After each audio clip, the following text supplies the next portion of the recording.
sure all of you out there have celebrated Mother's Day in some way, shape, or form, but let me give you an alternate scenario. It's Mother's Day evening, dinner's done, Mom's favorite pie is sitting half-eaten on the table, and the whole family has cozied up on the couch, ready for a nice movie night. You open Netflix and scroll through the trending section, and there you see a film titled Mother's Day. You see the horror tag, shrug, and hit play. How bad could it be, right? 5 minutes in, you already regret everything. You see, this definitely isn't the wholesome Mother's Day film you're hoping for.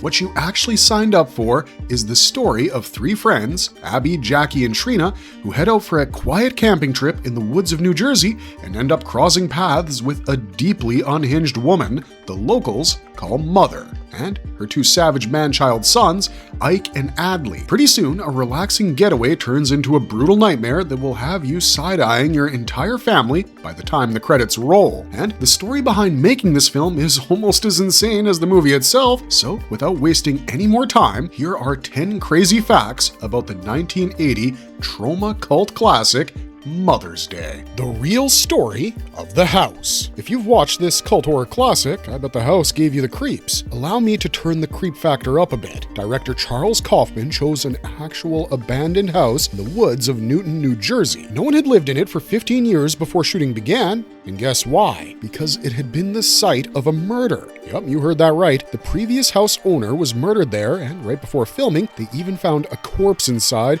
which the production ended up using in the film. There are no public records about who was killed in that house, but many people attribute it to the infamous killings of the Times Square killer, Richard Cottingham, who was active between 1975 and 1980. Unfortunately, the exact location of the house was never revealed, and as of now, we don't know if the building is still standing. Also, Mother's Day was shot at the same time as Friday the 13th, and the two movies are known to have been filmed in close proximity, to the point that Mother's Day shares many shooting locations with Friday the 13th and Friday the 13th Part 2 from 1980 and 81.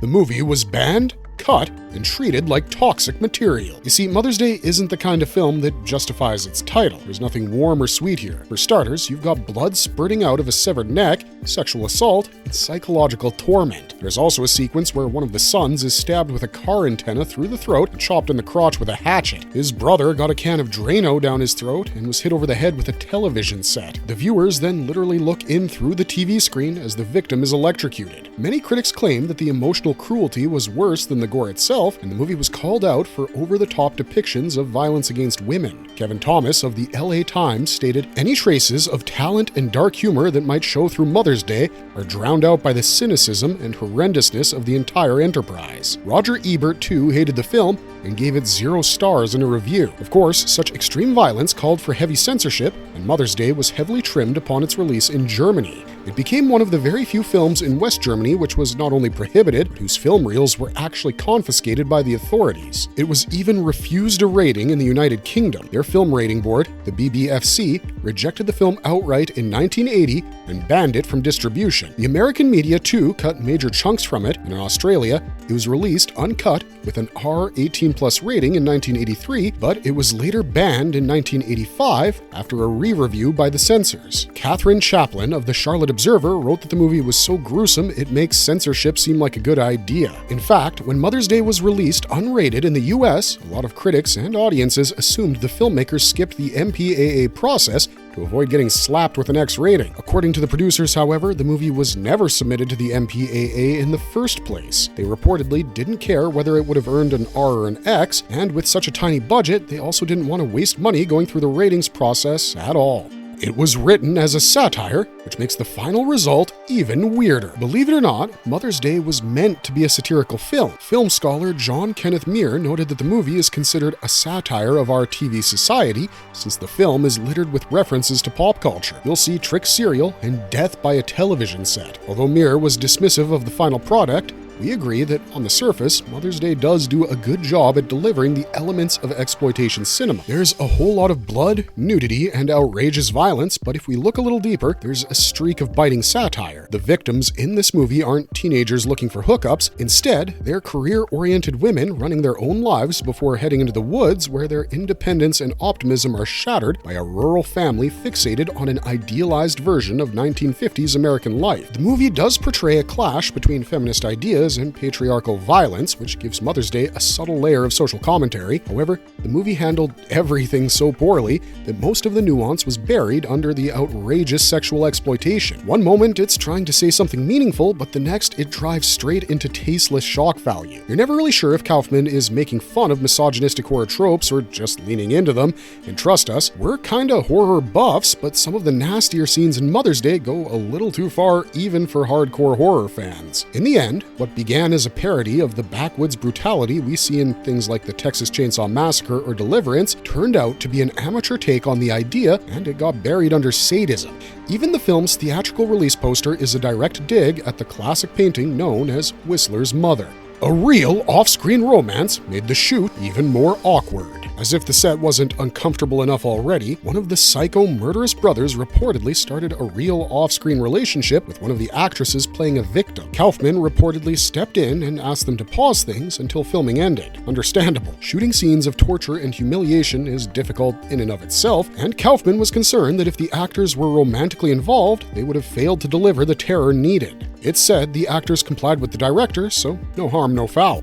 The movie has a whole extra layer of family nightmare that it barely uses. The horror in Mother's Day doesn't stop at the deranged mother, but it takes it a notch higher with the entry of the mother's deformed and feral sister, Queenie. Queenie lived in the woods and survived on vermin. Ugh, this one made us flinch because what do you mean we suddenly have a monster-esque woman in this film? She roamed in the distance, and Mother uses the fear of Queenie to keep her boys home. There's even a plot point where Mother asked the boys to lock the door because Queenie was lurking and often used her own sister to manipulate her sons. When one of the sons does manage to ask Mother about Queenie, showing a faint sign of intelligence, he just gets a smack from his mom. What my 2 Madagascar penguin brain cells tell me is that Queenie was probably evil from birth and born as a type of mutant. She was apparently shot by the grandpa, aka Mother's mother, but she knows that Queenie wasn't actually killed. Rather, she was set loose because she literally says, "I seen her living like a swamp rat off of animal waste and garbage and flesh, and that's not more than 50 yards from where I'm sitting right now. I once saw Queenie outrace a mongrel wolf and then rip open its throat with her bare hands just so she could see it bleed." Kaufman basically had a major ingredient to make Mother's Day even more horrifying because family secrets are arguably one of the best plot points. Sadly, he never really uses Queenie to her full potential and avoids adding the extra layer of personal relationships. It sucks we didn't get a clearer view of Queenie, and maybe some of you missed her appearance, but trust us, she was as real as could be. It was attacked as misogynistic and then later reframed as revenge cinema. Mother's Day was showered with criticism upon release, and I mean, we get it. The movie used the sexual harassment tropes way too much, with scenes like dragging the women in sleeping bags or Addley forcing himself on Jackie while Ike photographs it and Mother looks on encouragingly. Obviously, when the movie hit the screens, it received nothing but backlash for its slasher and rape themes, but over time, people have begun to interpret Mother's Day as a revenge horror, and maybe, just maybe, it might be one of the redeeming factors that make this movie watchable. Now, I'm not saying that the violence or gore was toned down in any way throughout the film, and the girls exacted their revenge on their captors in the worst possible ways. They show no shred of mercy and treat the perpetrators worse than what they were subject to, and that makes Mother's Day work at least as a mild feminist revenge film. This movie helped define what Troma would become. Mother's Day was produced by Troma Entertainment Studios, which was co-founded by Charles Kaufman's brother, Lloyd Kaufman, along with Michael Hers. Now, Troma was established in 1974 and is the longest-running North American independent film studio.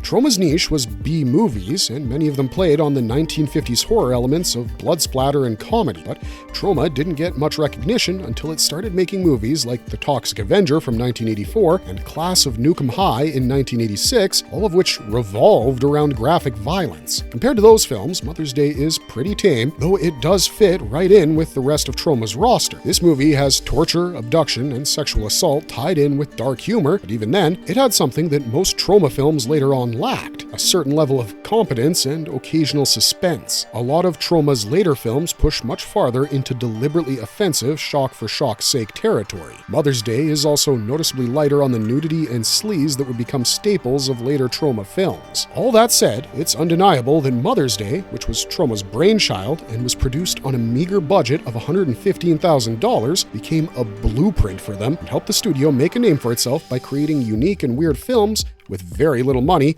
but a whole bunch of creativity. Most Troma films are silly and often ridiculously comedic, but boy, they're fun to watch. One of its writers later ran Law and Order SVU. I mean, come on, who doesn't love Law and Order Special Victims Unit? You play the theme music once, and I'm in for a marathon night. The show's been running for 27 seasons, and I'm ready to turn myself in for nothing if Captain Olivia Benson shows up. Anyways, why are we fanboying over this show? Well, because, believe it or not, Warren Leight, who is one of the writers of Mother's Day, is one of the big brains behind this gem of a show. I know. This is the same guy who wrote the extremely questionable screenplay for the 1980s film, along with Charles Kaufman, which had more exploitation scenes than Choco Chip in My Cookie. Yet, it's the same person who made a show about detectives of the Special Victims Unit as they investigate and prosecute sex-based crimes. And guess what? Mother's Day was his first work. That's a pretty crazy coincidence.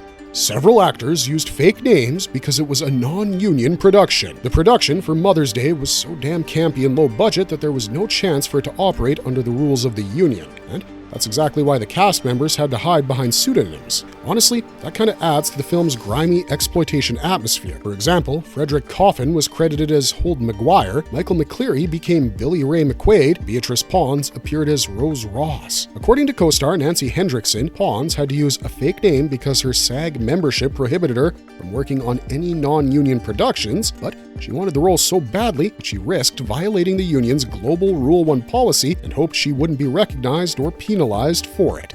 The movie got a 2010 remake from a Saw director. It's difficult to imagine that a movie like Mother's Day could have inspired later projects, but as a matter of fact, in 2010, another movie by the same name was released, which was very loosely based on Kaufman's 1980 original, and the man behind this new film was none other than the Saw sequel's famed filmmaker, Darren Lynn Bousman. The movie starred Rebecca De Mornay and got some pretty decent reviews on Rotten Tomatoes with a score of 41%. The two brothers, Charles and Lloyd Kaufman, who were the director and producer of the original's Mother Day, also have cameos as mortgage brokers in this film. The director stated, "This is a personal favorite of mine, so much so that I'm actually remaking it." However, he also told Shock Till You Drop that this has been my hardest experience as a filmmaker, as hands down, Mother's Day is my best film to date. I've never been more proud of a film I've worked on. And I mean, that sounds like a pretty good note to end it on. Kaufman's Mother's Day was kind of diabolical, and I guess that's why it lives rent-free in our heads today. One way or another, the movie did manage to garner a cult following, and it even established a legacy of its own. Let us know your thoughts on it in the comment section down below, and if you like this video, don't forget to hit the like button. Otherwise, thanks for watching, and we'll see ya in the next one. Bye for now.